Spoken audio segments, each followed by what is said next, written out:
یا تو کیا حاصل دل و نگاہ جو مومن نہیں تو کچھ بھی نہیں، دل و نگاہ جو مومن نہیں تو کچھ بھی نہیں، اور بچا سکتا ہے تو بچا لے اپنے گھر کے آنگن کو، بچا سکتا ہے تو بچا لے اپنے گھر کے آنگن کو، کہ آثار قیامت خیمہ زن ہے تیری بستی میں، کہ آثار قیامت خیمہ زن ہے تیری بستی میں۔ حضرات اس کی آواز ایسی کر دو کہ ڈبل آواز آنا بند ہو جائے، سمپل کر دو بھی۔ حضرات میں آپ حضرات کی بارگاہ میں کچھ گزارشیں پیش کرنا چاہوں گا۔ مولانا عرفان صاحب قبلہ نے کافی جامع اور معنی بیان فرمایا، حضرت نے بھی آپ کو بہت شاندار نصیحتیں فرمائی، اور اسی کی ضرورت بھی ہے۔ آپ عوام کے کچھ نوجوان اور کچھ بزرگ اور کچھ ہماری ماں بہنیں پیچھے بیٹھی ہوئی ہیں، ان حضرات کی بارگاہ میں تھوڑی دیر کے لیے میں کچھ گزارشات کروں، اور آپ حضرات کو یہ بتانا چاہوں گا میں میرے پیغام کے اندر کہ پہلے تو یہ چیز دماغ میں بٹھا لیں کہ اسلام سب سے آسان مذہب کا نام ہے۔ عموماً ہمارے یہاں پر ایک بولی بولی جاتی ہے بازاروں میں بیٹھ بیٹھ کر کے کہ پگ پگ پر مسئلے ہیں بھئی، پگ پگ پر مسئلے ہیں۔ ایسا کچھ بھی نہیں ہے۔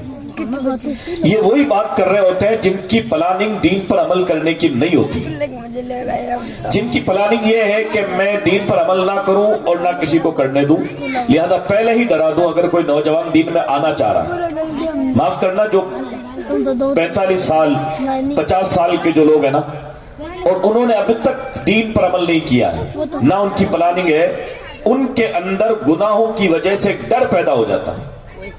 وہ ڈر یہ ہوتا ہے کہ چونکہ مجھ سے تو عمل ہوا نہیں، اس سے اگر ہو جائے گا تو پھر لوگ اس کی تعریف کریں گے، یا یہ کچھ زیادہ پڑھ لے گا تو پھر یہ میرے سے بڑا قابل ہو جائے گا، پھر جو چودھری صاحب میں ہوں اس میں کمی آئے گی، لہذا اس کو ڈراؤں۔ یہ چالاکی سمجھیے، شیطان کرواتا ہے چالاکی ہم سے۔ تو اس ٹائم ہم کوئی اگر نوجوان داڑھی رکھنا چاہتا ہے یا اپنے گھر میں ڈی جے کو طلاق دینا چاہتا ہے، ناز شریف کو لانا چاہتا ہے، تو ہمارے برادری کے شیطان کہتے ہیں نہیں کہ چکر مت لیجئے، پگ پگ میں تو مسئلہ ہے۔ یار اس طرح تو شیطان بھی نہیں ڈراتا ہمیں آ کر کے۔ کبھی کسی نے شیطان کو آنکھوں سے دیکھا کہ آپ کو آ کے منع کرے مت کیا کرو، میں شیطان ہوں تو منع کر رہا ہوں؟ کبھی نہیں دیکھا ہوگا، آپ نہ دیکھیں گے۔ لیکن برادری کے کچھ نالائق لوگوں کو چونکہ خود کے گھر میں تو ڈانس کروایا ہے، اور یہ کہ عزت دار نہ بن جائے تو لہذا اس کو ڈراتے ہیں۔ یہ جھوٹ جو ہے نا کہ پگ پگ اور مسئلہ ایسا کچھ بھی نہیں ہے بھئی۔ 24 گھنٹے ہے نا ایک دن کے اندر، نمازیں صرف 5 ہی ہیں، کہاں ہے پگ پگ وہ مسئلے ہیں کب؟ 24 گھنٹوں میں صرف 5 نمازیں، اور وہ بھی اگر آپ صحیح پڑھنا سیکھ جائیں تو نماز سے آسان تو کوئی کام ہی نہیں ہے۔ نماز کے تعلق سے اور قرآن کریم کے تعلق سے ہماری برادری میں مسلمانوں کے یہاں بہت بڑا جھوٹ چلتا ہے کہ جو ہے کہ بھئی تلوار سے زیادہ باریک مسئلے ہیں بھئی، تلوار سے زیادہ مسئلے ہیں بھئی۔ لگ رہا ہے جیسے کوئی طوفان آ رہا ہے، اور کہتا ہے نا طوفان آتا ہے، جب بچپن میں کہتے تھے ٹابروں کو کہ بیٹا جلدی سو جاؤ نہیں تو ہوا آ جائے گا۔ تو اس طرح جو ہے نا ہمارے بڑے بوڑھے بڑے جھوٹ بولتے ہیں اور بچوں کو نوجوانوں کو ڈراتے ہیں، وہ کہتے ہیں نہیں نہیں پگ پگ پر مسئلہ ہے، پگ پگ پر مسئلہ ہے، تو لوگوں کو لگتا ہے دین پڑھا بڑا مشکل ہوگا جب تو پھر وہ لوگ جو ہے دین پر عمل نہیں کرتے۔ جبکہ میں آپ کو بتاؤں قرآن کریم جس کے تعلق سے یہ غلط فہمی لوگوں نے پھیلا رکھی ہے کہ قرآن دیکھو وہی بڑا میں مول صاحب تو کہ رات کو پڑھو، کوئی قرآن شریف کوئی چھوٹی موٹی بات تھوڑی ہے صاحب، چھوٹی موٹی بات تو نہیں ہے لیکن آسان تو ہے۔ اللہ تعالیٰ جس قرآن کے بارے میں فرماتا ہے وَلَقَدْ يَسَّرْنَا الْقُرْآنَ لِلذِّكْرِ فَهَلْ مِن مُدَّكِرٍ، ہم نے قرآن کو آسان کر دیا، ہے کوئی جو اس کا ادراک کرے، ہے کوئی جو اس کو پڑھے؟ اللہ تو فرمایا ہم نے آسان کر دیا۔ تو میاں بھائی کہتے ہیں بہت مشکل ہے، تو یہ تو فیصلے میاں بھائی کرے نا کہ بولی کون سی بولی جا رہی ہے۔ میڈیا کا اگر کوئی بندر کچھ کہہ دے تو آپ کو بڑا اسلام یاد آنے لگتا ہے، دلی یا جے پور یا ادھر گجرات کا کوئی نیتا جی کچھ کہہ دے تو آپ کو اسلام آپ کا ایک دم یوں بھڑکنے لگ جاتا ہے کہ ہمارے کے بارے میں کیسے کہہ دیا۔ آپ خود کیا کر رہے ہیں؟ آپ کا اللہ تعالیٰ تو سورہ قمر میں فرماتا ہے قرآن آسان، آپ کے ڈوکرے کہتے ہیں کہ بہت مشکل۔ تو حل تو آپ خود کریں نا اپنے گھر میں بیٹھ کر کے کہ اسلامی بولی آپ بولتے ہیں کہ نہیں؟ دوسروں کو آپ گدی پکڑ پکڑ کے لائیں گے اسلام کے اندر؟ خود آ جائے بس دنیا خود ہی آ جائے گی۔ نمبر 2، نماز کے حوالے سے بھی بڑی غلط فہمی لوگوں کے اندر. پہلے تو میں آپ کو بتا دوں کہ آپ حضرات جب نماز سیکھ جائیں گے تو انشاءاللہ نماز کے اندر آپ دلچسپی لینے لگیں گے. اب ہم جمعے میں چلا رہے ہوتے ہیں کہ مسلمانوں نماز پڑھا کرو. مسلمانوں تو نماز کوئی یہ ادھر تھوڑی ملتی ہے، صوفی صاحب کی درگاہ کے باہر کسی ٹھیلے میں نہیں ملتی ہے. اس کو عشاء کے بعد پڑھنا پڑتا ہے. اور جب عشاء کے بعد ڈیلی پڑھتا ہے نا تو دین اسلام یا اسکول پڑھے ہوئے ایک بڑا طبقہ ہوگا جن کو دنیاوی ایجوکیشن کے بارے میں جو لوگ جانتے ہوں گے. میں آپ کے نالج کے لیے عرض کروں، ہمارے اسلام کا دامن اتنا وسیع ہے کہ اگر آپ کے امام صاحب اچھے ہیں اور آپ بھی اچھے ہیں، ایک آدھ سے کبھی تالی نہیں بچتی. آپ نے بھی بچوں کو ڈیلی بھیجا، امام صاحب نے بھی اللہ کے ڈر سے پڑھایا، اور الف سے لے کر یا تک یعنی قرآن کریم کے الفابیٹ جن کو آپ ABCD اپنی زبان میں کہتے ہیں، ہمارے یہاں اس کو حروف تہجی کہتے ہیں، ان 29 حروف کو جو سکھا دے.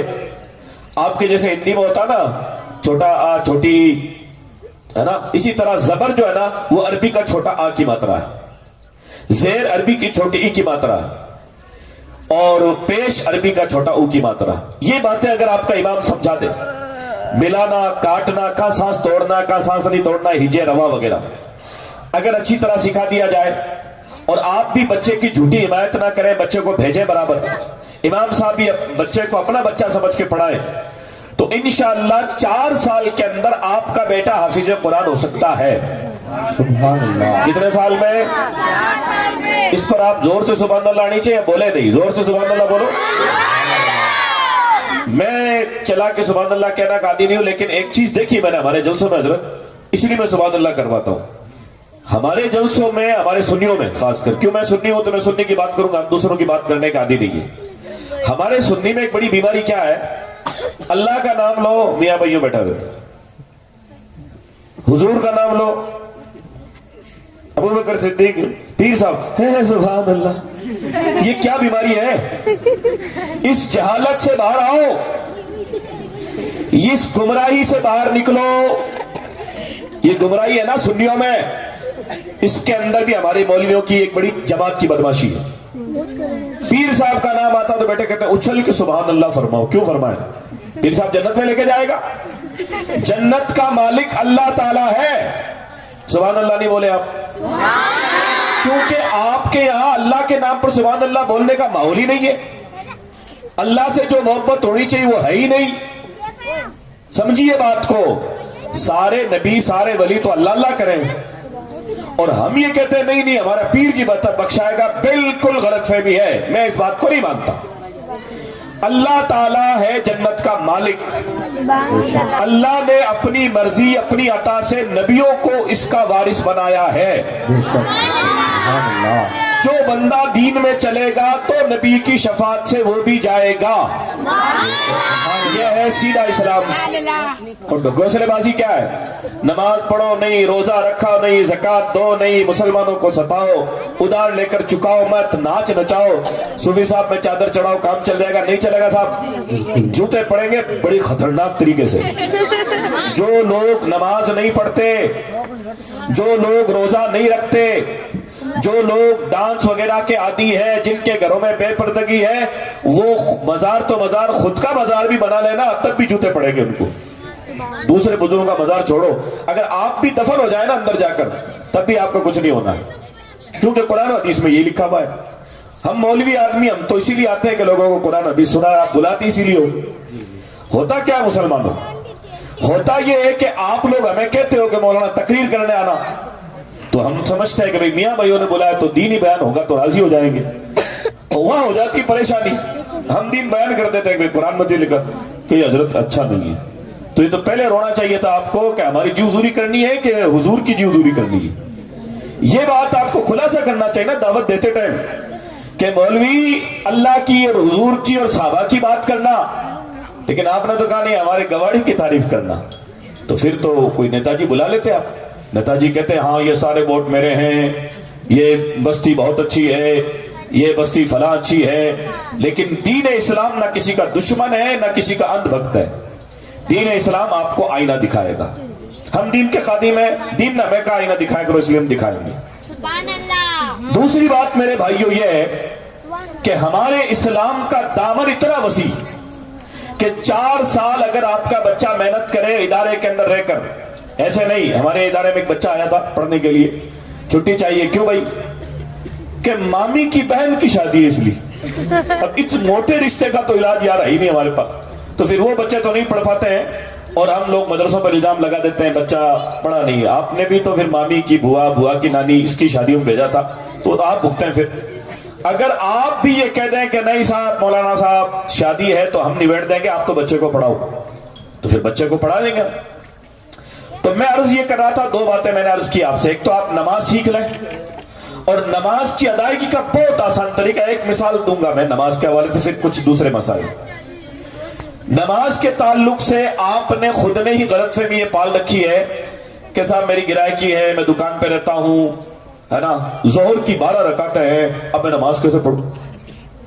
تو یہ تو آپ کا قصور، آپ نے سیکھا ہی نہیں کہ ظہر میں فرض کتنے ہیں، سنت موقدہ کتنی ہے، اور نفل کیا ہے، سیکھیں آپ نہیں، اور شکایت کسی اور کی کریں آپ۔ بہت آسان طریقہ، یہ ذمہ دار علماء کی موجودگی بتا رہا ہوں میں آپ کو۔ ان دنوں میں چونکہ یہ نقشہ جو ہوتا ہے نا ٹائمنگ کا نمازوں کا، وہ چینج ہوتا رہتا ہے ہر 3 دن میں، خاص کر موسموں کے اعتبار سے بھی۔ بات یہ ہے کہ یہ جو دور چل رہا ہے نا، ان دنوں میں ظہر کا ٹائم 12:30 بجے شروع ہو چکا ہوتا ہے۔ اب آپ کو تعجب لگ رہا ہوگا، پڑھیں اپنے نقشہ دیکھیں، اپنی مسجدوں میں لگے رہتے ہیں نقشے، دیکھ لیں، نقشوں میں ہے سارا مسئلہ۔ تقریباً رہتا ہے 4:15 بجے تک، 12:30 سے شروع ہو کر کب تک رہتا ہے؟ 4:15 تک ظہر کا ٹائم رہتا ہے۔ لہذا آپ جو ہی پیشاب وغیرہ سے فری ہوئے اور 12:30 بجے 4 ظہر کی سنتیں پڑھ لیں۔ سبحان اللہ نہیں بولے آپ؟ یہ بھی تو سنت بیان کی ہے نا، میں نے دین بیان ہوا، سبحان اللہ نہیں بولے نا آپ، کیونکہ پلانیں گے نہیں، یہ صدر نہیں، تو ٹھیک ہے مولوی صاحب ہے کرنے دو، گرائیں گے تو اپنے حساب سے۔ 4 سنتیں پڑھی، پھر اپنا کاروبار کریں، گراہکوں کو نبیڑیں، جو بھی آپ کا کام ہے۔ اب جب دیکھیں کہ جماعت میں 5 منٹ ہے، آپ آ جائیں، جماعت سے نماز پڑھ لیں ظہر کی۔ ماشاءاللہ حاج صاحب نے بیڑا پار کر دیا۔ اس کے بعد میں آپ دکان جا کر کے گراہک نبیڑیں، اور جب لگے کہ ہاں پھر کچھ اب سکون ہے، گراہک نہیں ہے، 2 سنتیں پھر پڑھ لیں۔ یہ ہوئی ظہر کی نماز۔ نفل کوئی ضروری نہیں ہے، پڑھتا ہے تو ثواب ہے، نہیں پڑھتا تو معاف ہے۔ اب ہمارے یہاں الٹا مسئلہ کیا ہے کہ بڑے بڑے داڑھی والے نمازی جو جوانی میں تو بڑے بیڑے غرق تھے، اور جب کسی نے منہ لگانا بند کر دیا تو مسجد میں آ گئے تو بن گئے مفتی۔ تو گھر پہ تو چلتی نہیں، برادری میں چلتی نہیں، مسجد میں آ کر دھیان رکھتے ہیں کون کیسے نماز پڑھے۔ اگر کوئی نفل نہ پڑھے نا حضرت قاری صاحب، تو دیکھو بھائی نئے باتیں آئی ہیں، جوہر میں تو 12 ہی ہیں، یہ تو 10 ہی پڑھ نبڑ کے کیا آئے ہیں، یوں کرتے ہیں نا لوگ۔ جبکہ حالت یہ ہے کہ جناب جو ہے وہ نفل تو کوئی ضروری نہیں ہے۔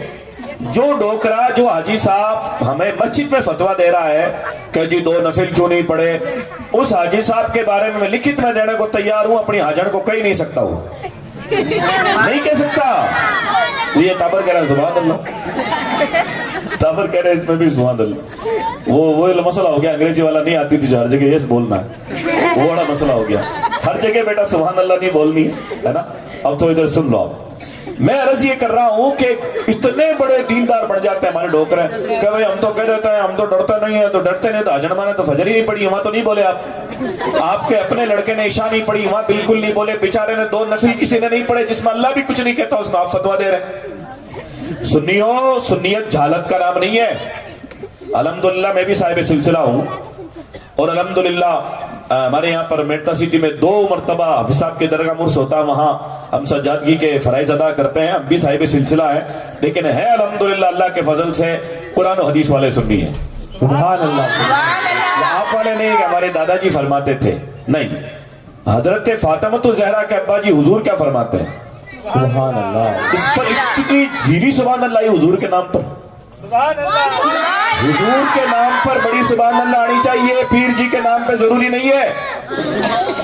خدا کے لیے پیر جی سے اپنے دامن چھڑاؤ اور حضور کے دامن میں آؤ۔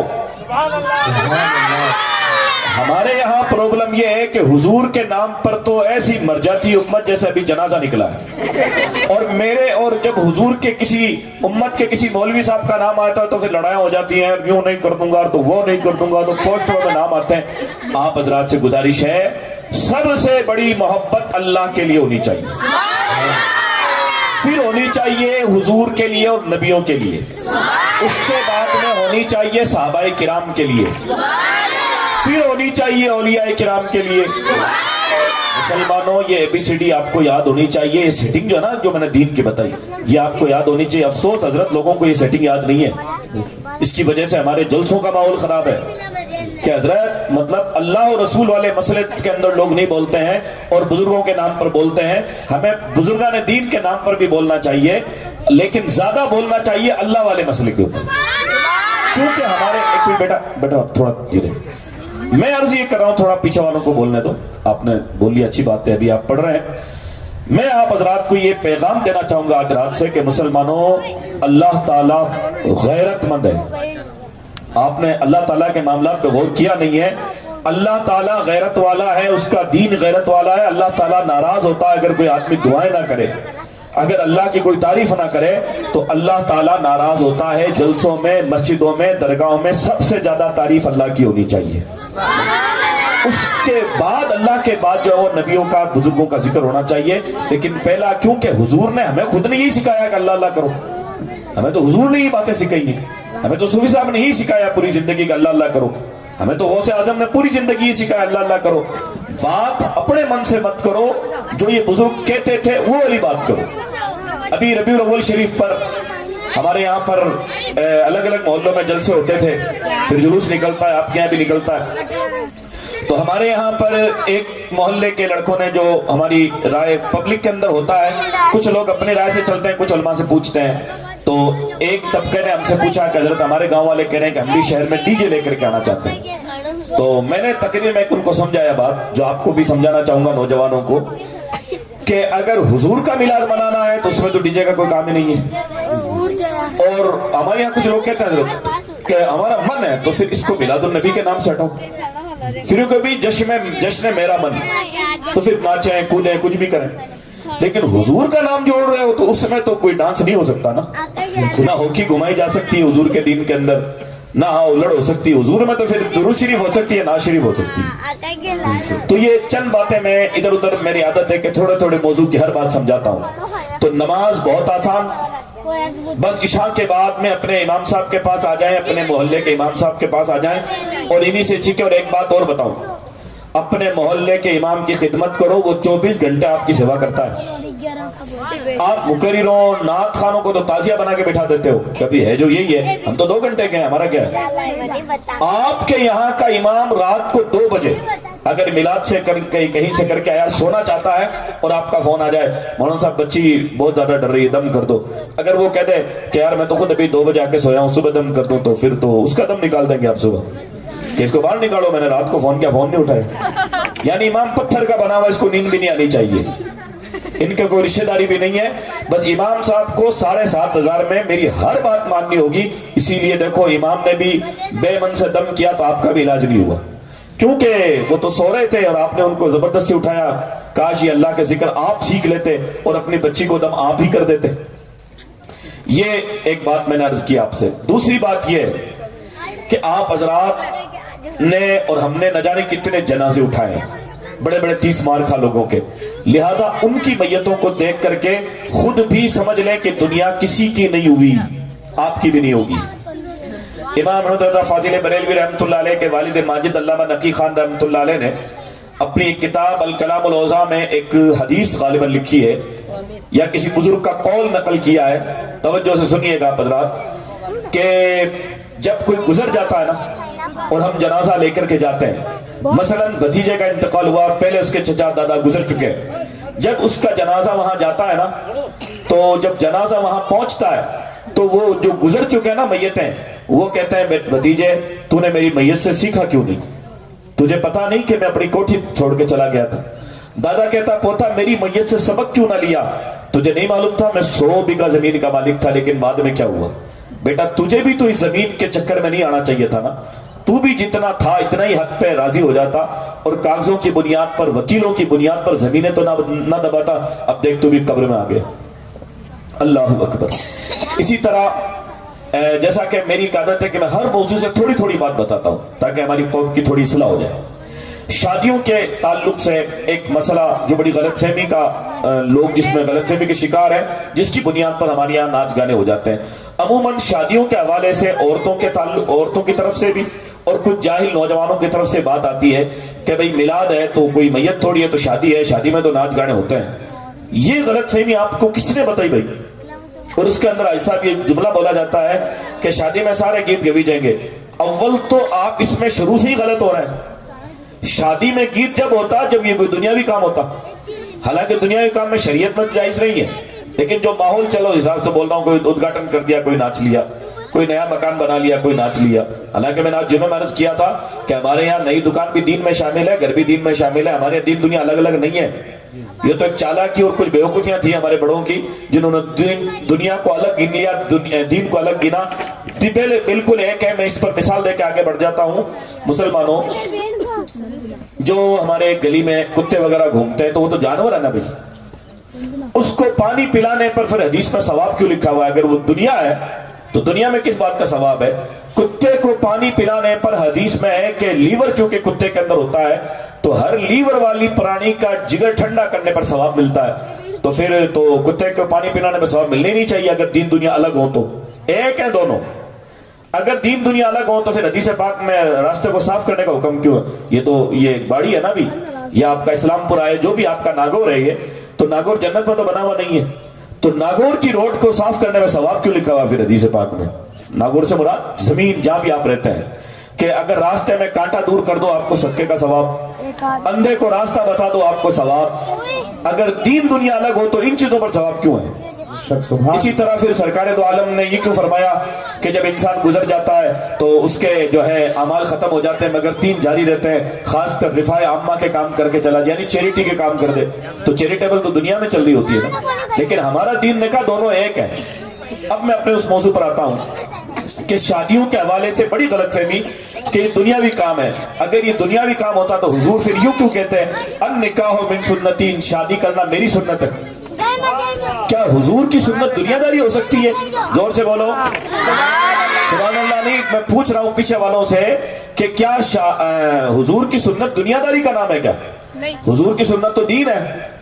حضور کی سنت اگر دین نہیں تو پھر دین آیا کہاں سے؟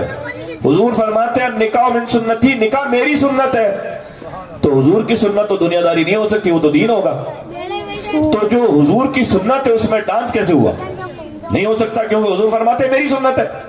جو چیز رسول اللہ اپنے سے جوڑ رہے ہیں اس بارے میں آپ کہہ رہے ہیں نہیں جی شادی میں سب کچھ ہوتا ہے۔ شادی میں کچھ نہیں ہوتا ہے کہ نکاح ہوتا ہے، ولیمہ ہوتا ہے، دو ہی چیزیں ہوتی ہیں جو کرنی چاہیے، لیکن ہمیں عقل کے دشمن، تو ہم کیا کرتے ہیں شادی تو کل ہے، کھانا ایک دن پہلے ہوتا ہے میل کا۔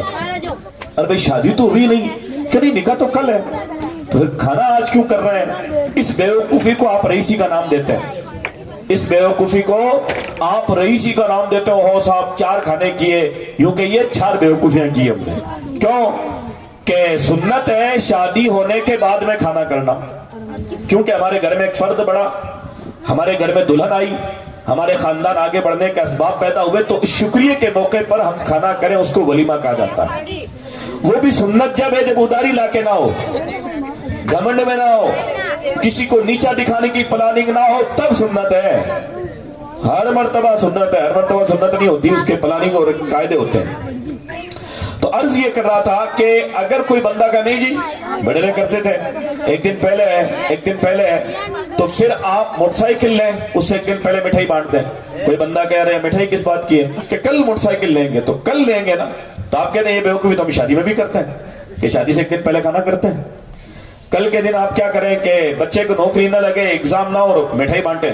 میرے جیسا کوئی بندہ کہے مٹھائی کہ کل رزلٹ آئے گا، تو سب رزلٹ تو کل آئے گا، تو کہنا یہ بیوقوفی تو شادی میں بھی ہوتی ہے ہمارے معاشرے میں کہ شادی سے ایک دن پہلے کھانا کر لیتے ہیں، لہٰذا ہم بھی یوں کر رہے ہیں۔ میرے بھائیوں، مسلمان ہو کر کے چھوٹی چھوٹی باتیں سمجھانی پڑتی ہیں، پھر اپنے آپ کو صوفی صاحب کا غلام، اچھا صوفی صاحب سے تو نیچے آتے ہی نہیں، اپنے آپ کو بڑا ہوشیار سمجھتے ہیں۔ بھائی صاحب صوفی صاحب تو بڑے آدمی ہیں، میرے جیسا سے تو مقابلہ کر لو پہلے۔ میرے جیسا آدمی آپ کی بیوقوفی پکڑ لیتا ہے، ایک مولوی صاحب جو میڑتے سے آیا ہے، اور آپ دعوے صوفی صاحب کے کرتے ہو کہ ان کے دامن میں ہم چھپے ہوئے ہیں۔ صوفی صاحب کے دامن میں چھپنے والی قوم بیوقوف نہیں ہو سکتی، جاہل نہیں ہو سکتی۔ صوفی صاحب رحمت اللہ علیہ کیا جس کو فیض ملتا ہے نا، اس کے پاس علم ہوتا ہے. اس پر بے شک نہیں نکلی کیونکہ آپ کو پلان پتا ہے کہ پڑھنا لکھنا تو ہے نہیں, تو ٹھیک ہے, کیوں بے شک کہیں. ہمارا تو عقیدہ یہ ہے کہ صوفی صاحب کا صحیح غلام بیوقوف نہیں ہو سکتا, اور جو ماڈرن ہی دامن کھینچتا پھرے تو پھر وہ کچھ بھی ہو سکتا ہے. ایک بات بتاؤں میں آپ کو مثال کے طور پر, آپ لوگوں کی بڑی غلط فہمی ہے کہ ہم غریب نواز کا دامن ہمارا ہاتھ میں, حالانکہ یہ جھوٹ ہے آپ کا. کیوں کہ جس آدمی نے غریب نواز کا دامن ہاتھ میں لیا نا, اس کو تو ہم نے بختیار کاکی دیکھا ہے. سبحان اللہ, واہ واہ.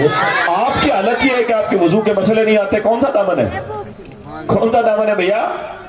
کسی دوسرے ادھر ادھر کا کہیں کا کپڑے کا دامن پکڑ لیا ہوگا. غریب نواز کا نام نہ لیں, اپنی حیثیت کو پہچانے کہ آپ کھڑے کس جگہ ہیں, سچویشن کیا ہے آپ کی. ہم نے جس آدمی کو دیکھا ہے کہ غریب نواز کا دامن ہاتھ میں, وہ تو بختیار کاکی ہے. سبحان اللہ, سبحان اللہ, واہ واہ. بختیار کاکی جیسے بزرگ کے نام پر سبحان اللہ نہیں آئی, کیونکہ وہ سب سے بڑا بزرگ ہے. اس لیے آپ کو پتہ ہی نہیں کہ بختیار کاکی ہے کیا. آپ کو تو گلی کے حضرت جی سے بڑا عشق ہے. گلی کے حضرت جی کی بات مت کرو, بختیار کاکی کی بات کرو. اور جس نے بختیار کاکی کا دامن پکڑا وہ تو بابا فرید گنج شکر بنا. سبحان اللہ, واہ. یہ ناگور ہے جس میں بابا فرید کے نام پہ سبحان اللہ نہیں آتی ہے. تو پھر بتاؤ ناگور کے ہو کہ کہیں ناگوار کے تو نہیں ہو کہیں. اگر ناگور کے ہو تو ناگور والوں کے اوپر تو بابا فرید پر بڑی سبحان اللہ ہونی چاہیے تھی. اللہ کا شکر ہے دھکا لگانے سے کچھ تو فائدہ ہوا بیٹا, زیادہ اپنے. نمبر 3, جس نے بابا فرید الدین گنج شکر کا دامن پکڑا وہ تو محبوب الہی ہوا. سبحان اللہ, نظام الدین اولیاء بنا وہ تو. اور یہ تیسری کڑی میں نے گنا دی, ان میں آپ اور ہم کہیں شمار نہیں ہے, یہ تو پتا ہے نا آپ کو. نمبر 4, جس نے محبوب الہی کا دامن پکڑا وہ امیر خسرو ہو گیا. سبحان اللہ. یار غریب نواز کے لکڑ غلام, ایسا ہوتا ہے لکڑ غلام مطلب بیٹا پوتا پر پوتا, لکڑ پوتا اسے میں مراد لے رہا ہوں کہ آپ کے روحانی بیٹے تو حضرت بختیار کاکی, روحانی پوتے آپ کے حضرت بابا فرید, آپ کے روحانی پر پوتے حضرت نظام الدین اولیاء, اور آپ کے روحانی لکڑ پوتے حضرت امیر خسرو. سبحان اللہ.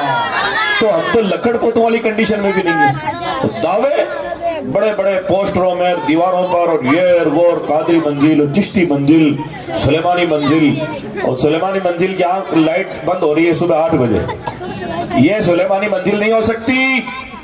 سلیمانی منزل, چشتی منزل, حمیدی منزل میں صبح 4 بجے سے اٹھنا شروع ہو جاتے ہیں لوگ, اگر ہے تو. اور نہیں تو آپ کیا جبرائیل امین والی منزل لکھنا, آپ کا کیا دقت ہے؟ قلم آپ کے پاس ہے, پیسے آپ کے پاس ہے, جو چاہے کریں آپ. ناگور کے میرے بزرگوں, میں آپ کے گھر کا ہی ایک فرد ہوں.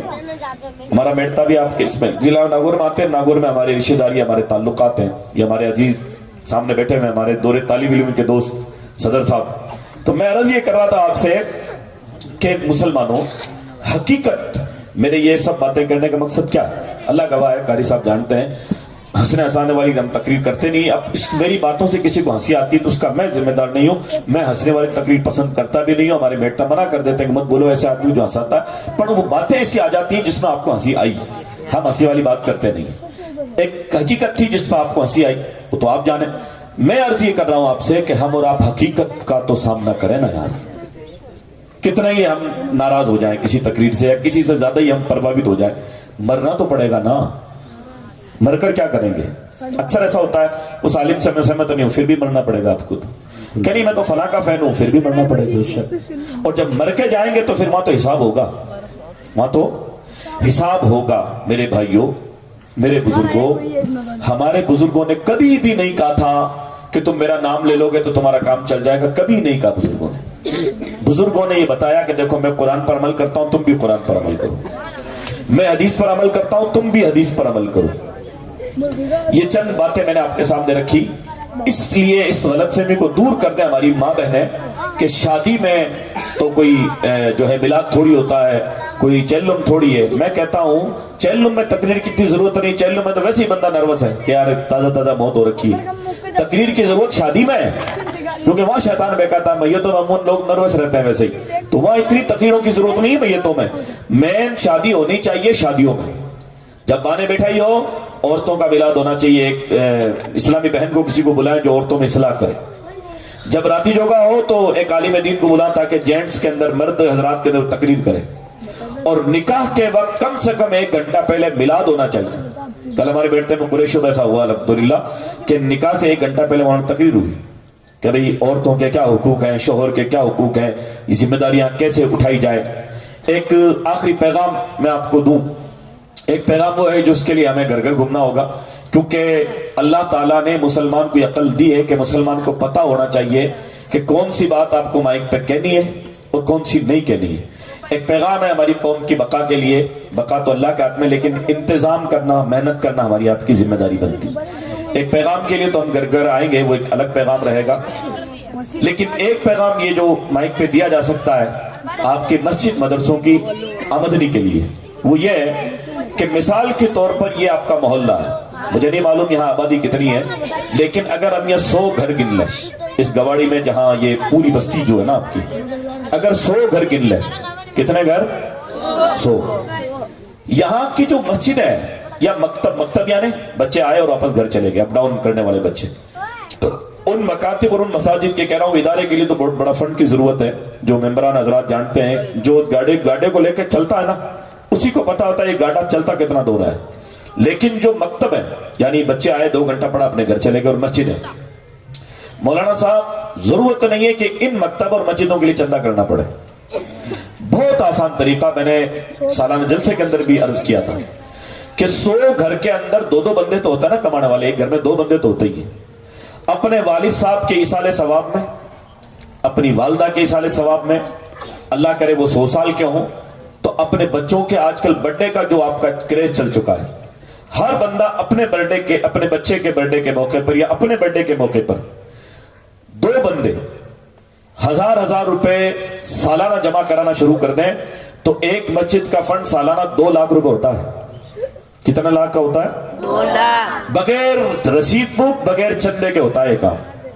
ہر بندہ طے کر دے کہ میرے بچے کی جب جنم دن آئے گا میں اس دن مسجد میں 1000 روپے دوں گا, میری والدہ کا دن آئے گا میں 1000 روپے دوں. عموماً کچھ گھروں میں موت ہو رکھی ہے, کچھ گھروں میں اللہ تعالیٰ صحت کے ساتھ رکھے ہمارے آپ کے ماں باپوں کو, لیکن بچوں کا برتھڈے تو ہمیں یاد ہوتا ہی ہے. اگر ہر بندہ یہ طے کر لے کہ میرے بچے کے الا بلا چلی جائے, کیونکہ حضور کا فرمان ہے صدقہ دینے سے بلائیں ٹل جاتی, تو اللہ تعالیٰ کی رضا کے خاطر پہلے نیت تو یہ کہ میں اللہ کے لیے کر رہا ہوں. اس چیز کو میں نے بتانا بھول گیا آپ کو, کوئی بھی کام کرو مسلمان بھائیوں, نیت یہ ہونی چاہیے کہ میں اللہ کے لیے کر رہا ہوں.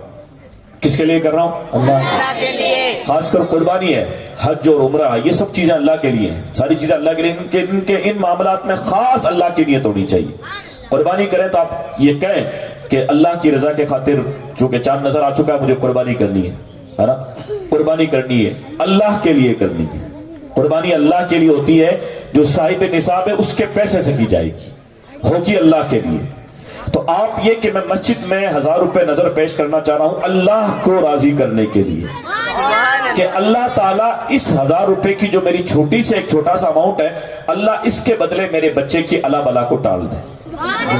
کتنا آسان کام ہے. سالانہ 2 لاکھ کا فنڈ جو اگر ہو جائے نا, ہر مسجد دھیرے دھیرے کچھ آپ فنڈ دیں, کچھ آپ جو ہے 1000 روپے اپنے بچے کے برتھڈے کے موقع پہ دے دیا, اور 3 کٹے سیمنٹ والدہ کے دن والے دن دے دی.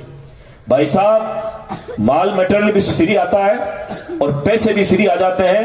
ہر گواڑی, ہر چوکڑا, ہر محلے کی مسجد 2 منزل ہوتی ہے حضرت, جس میں لڑکیوں کی تعلیم الگ ہو جاتی ہے, لڑکوں کی تعلیم الگ ہوتی ہے. سارے کام ہوتے ہیں, پر اس بھیجے کو کام میں لائیں جب ہے. ہمارا تو بھیجا اس لیے ہے کہ اس کو نیچے دکھاؤں, زور سے ڈیجے بجاؤں تاکہ اس کی نیند آرام ہو جائے, اس کو نیچے دکھا دوں, اس کو نیچے دکھا دوں.